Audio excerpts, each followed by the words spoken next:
Hi, it's G-Tom Mac, and I'm hanging out with Rob on Front Row Live. 30 years since the world first heard Cry Little Sister. We're celebrating an anniversary this year. But I kind of want to know about the song. Like, what was your fondest memory creating that track? Fondest memory, God, they came in like three parts. One being reading the script that Joel Schumacher, the director of Lost Boys, sent me when they were while they were filming the movie. He wanted me. He loved my work. He said, "Hey, would you take a shot at writing my theme song for this film?" And that I'm making right now. And so he sent me on a script, and I read it, which was kind of unusual because I've always, before that, of a few films I'd done at that time, I'd always seen the movie to get a vibe or whatever. But with this film, he sent me the script, and I read it, and I was really thought it was badass, and I thought, wow. So got up the next morning and started to muck around at the piano and my guitar and trying to get a vibe, and started to write it. I was in New York at the time. I was walking up to my studio up 6th Avenue, and I just went, everything just started to come together in my head. It's sort of, New York's a very gothic town anyway, and so I was just getting the gist of what I wanted to write about. By the time I got to the studio, it had practically been written, you know. So yeah, between like an hour's time at home, getting the ideas formulated, walking up 6th Avenue to my studio, and it just started to flow out. And so there were three different stages of really writing the song. And then, of course, wrote the lyrics that day, but, you know, and then just made a demo of it that night and sent it to Joel, and he loved it, and couldn't believe that I actually came up. The demo actually sounded pretty good. So, but yeah, and it was just synergy at its best with that film and the song. Yeah. And this film basically impacted you enough that, you know, 30 years later, you want to create a musical for it. What was it about the film that really got your attention, drew you in, and still to this day makes you want to work with it? Well, you know, when Lost Boys came out, it wasn't like a super big hit, but it was very critically acclaimed, and it had garnered an audience. But where it really started to take on a real life was when it went to VHS at the time and into DVD, and it was, you know, Warner Brothers' best-selling DVD of all time, like number 7 best DVD seller at the time, and it's on the telly all the time, the television all the time, and about 5 years ago, I studied musical theater, so I know my stuff about that, and I thought to myself, maybe this could be a good musical. You know, I did Fast Times at Ridgemont High years ago, and I thought that could be a great musical, but then I said, you know, that might be a bit of a tough one, you know, so many moving parts and what have you about a high school. But the vampire thing, I felt really I could lean into that and the whole idea of what Lost Boys was. And then I thought 5 years ago, start developing a couple of ideas here and there, and that wasn't right, this wasn't right. And then started to write some songs, started to write ideas for the book. And so then it all came together about 2-3 years ago. And I said, I'm going to make a musical album. I'm going to put the story together, get the musical album out there, and then, but before too long, people in the theater world who I've been talking to say, God, this is great stuff. We got to do this. But the idea still is to put this soundtrack out in October, and to celebrate the 30th anniversary of Lost Boys, but also, you know, celebrate a new beginning of the next 30 years with a musical, you know. So, yeah. So, you know, it's still a long way to go. I mean, not that long, but the musical actually, and it's interesting because in the advent of Hamilton and American Idiot, you know, so many people know those songs, but they've not seen the Broadway play, you know. And I'm amazed. We thought, well, this is great. I'm amazed at how many people know these songs and never seen a play, because I lived in New York for a long time, and I pretty much made it my business to go see a play. And then I knew you have to. Why wouldn't you? Yeah, well, yeah, and then of course you know all the songs. You go out and buy the soundtrack or whatever. But I think the reverse order of this stuff is pretty cool, because you know the music, you walk into the theater, and you're really singing along with it at that stage, you know. And I think it's a good time for this musical as well, because I feel like this year alone, just with Hamilton alone, so many so many new, so many kids, for example, are learning what a musical is. Yeah. Before, musicals was mainly the adults, the older demographics, but now there's so many kids that are into these things, so it's like perfect timing for that. That's what's great. I mean, my audience is in their 20s. They're not really kids, but you know, but I have a 12-year-old son who knows all the lyrics to Hamilton, and who knows. And I remember as a kid, I was one of the few kids that knew all the music to West Side, all the lyrics to West Side Story, right, before seeing the musical, which I didn't see till 2 or 3 years later with my parents. You know, so that stuck with me. And I thought, well, that's a great way to go. You know, to get people to know what the musical. Although West Side Story was on Broadway at that time, but not everybody can go to New York and see West Side Story, or afford to go, for that matter. So it's a good, you know, it gives you time to save your money. Now, as you're about to release these tracks for the upcoming musical, you created new music for this. How were you able to, or what inspired you to create these new songs rather than using the same songs that were used back in, 30 years ago for the film? Well, as musicals go, I mean, I think, listen, the fans.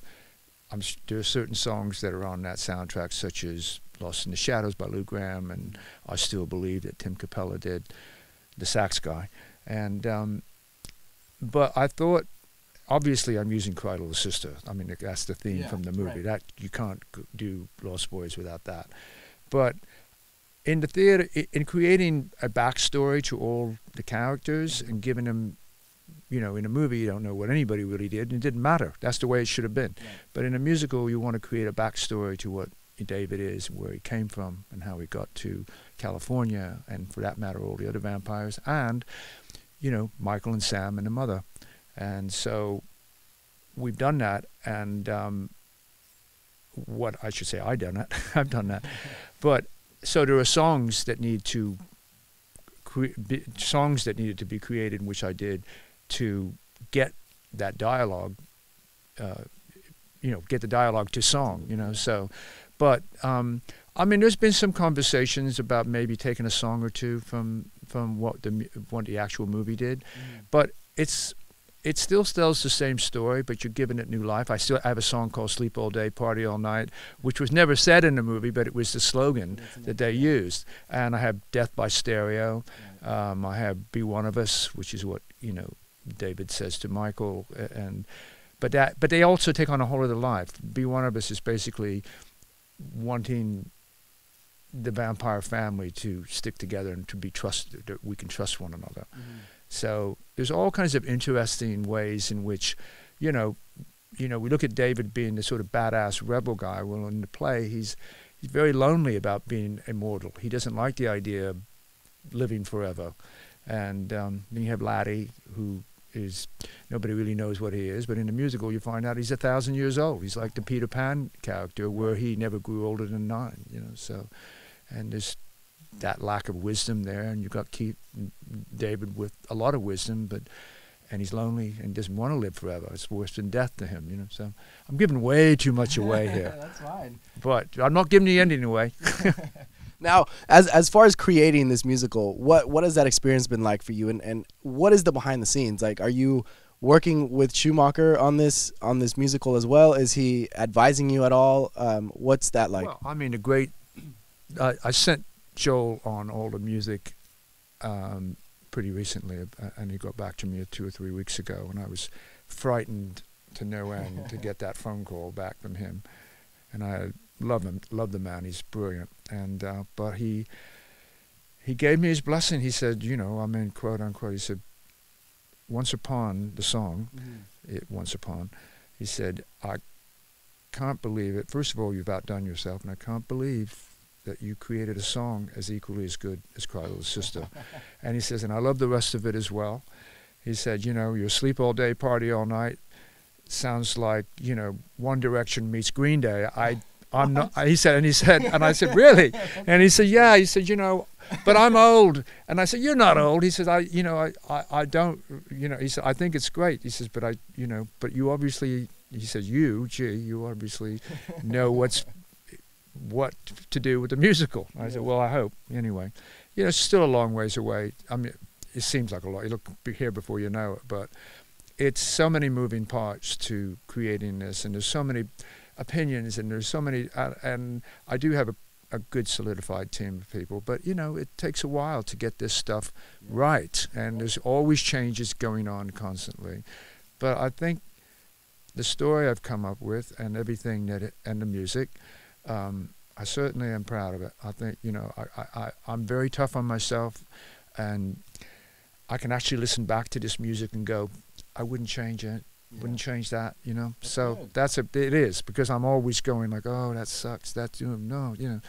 I shouldn't say always, but you know, it's part of being an artist, you know. Now, as you mentioned, Once Upon, did you expect to create a song that could take the place or be in the similar realm as Cry Little Sister? In a certain way, because it starts off with the boys singing it, just a single voice singing Once Upon Alone, and he goes into the one child singing that, which sounds compelling, and then it goes into the song. So there was a bit of that, and there is a choir that sings the whole Once Upon chorus as well, in backing of me, but it's a more rocked out sort of thing when it gets to that place. And then there's a bit of I'm very inspired by Kendrick Lamar. Oh wow, nice. Massively. Big fan. If you're out there, know that. And that's a great inspiration. Well, he's a massive, you know, I mean, I've had the great fortune to have had Eminem sample me on the Recovery album. Right. I'm a big hip-hop lover, have been forever and ever.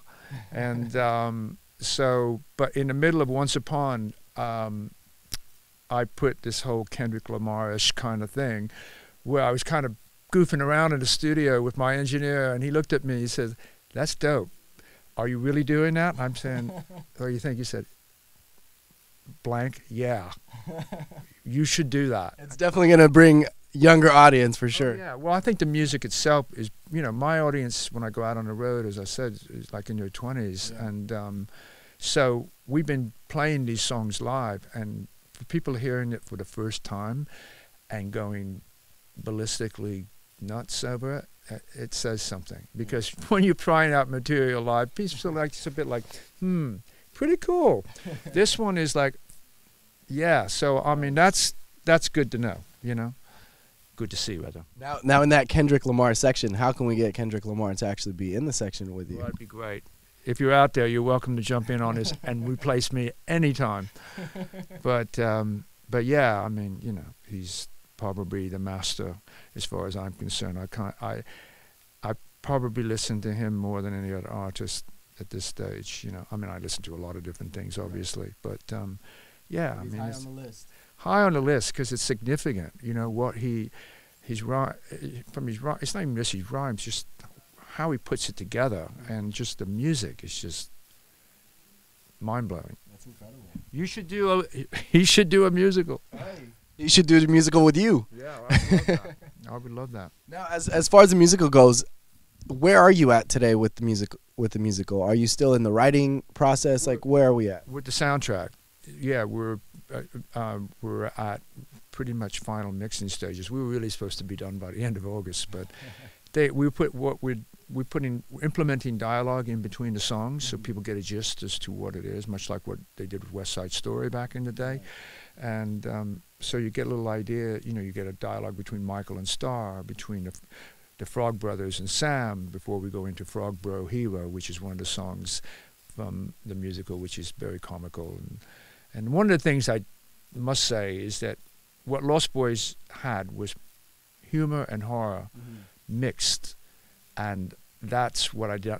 That was the hardest thing to tackle, because you keep leaning into the darker side, and every time I said, you've got to pull some humor into this thing. Yeah.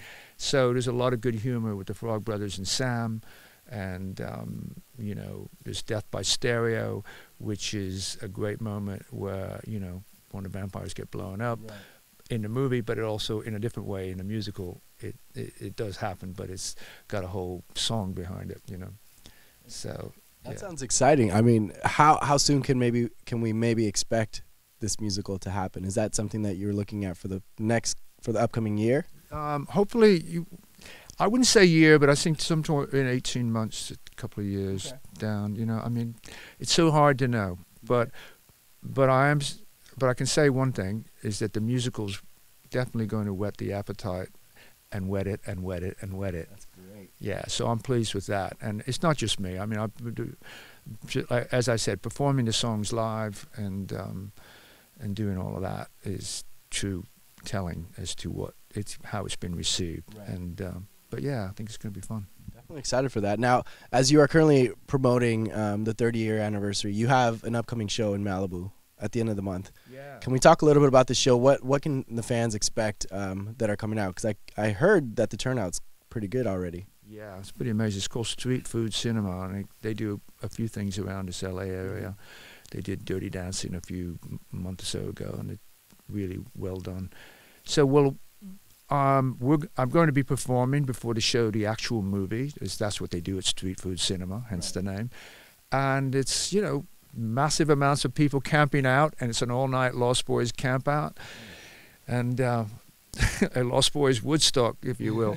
But you know, I'm gonna perform a show. I'm gonna be playing some of the songs from the musical, and performing songs of mine that other people have had hits with. You know, and yeah, keeping it honest and real. And I mean, I take great pride in what I do live. And we've been out on the road we were in Indianapolis the other night, and it was just amazing, you know. It's nice to see that your work is working well and received well with an audience, because, you know, you live in this vortex when you're rehearsing and going through all of that. You don't know. And then but, you know, I've been doing it long enough to have some good sensibilities about how it works, but it is working. And, yeah, so Street Food Cinema in Malibu, and you just have to go to streetfoodcinema.com, and who's ever in the LA area, it'll be worth your while going, if you can still get tickets. Right. Yeah.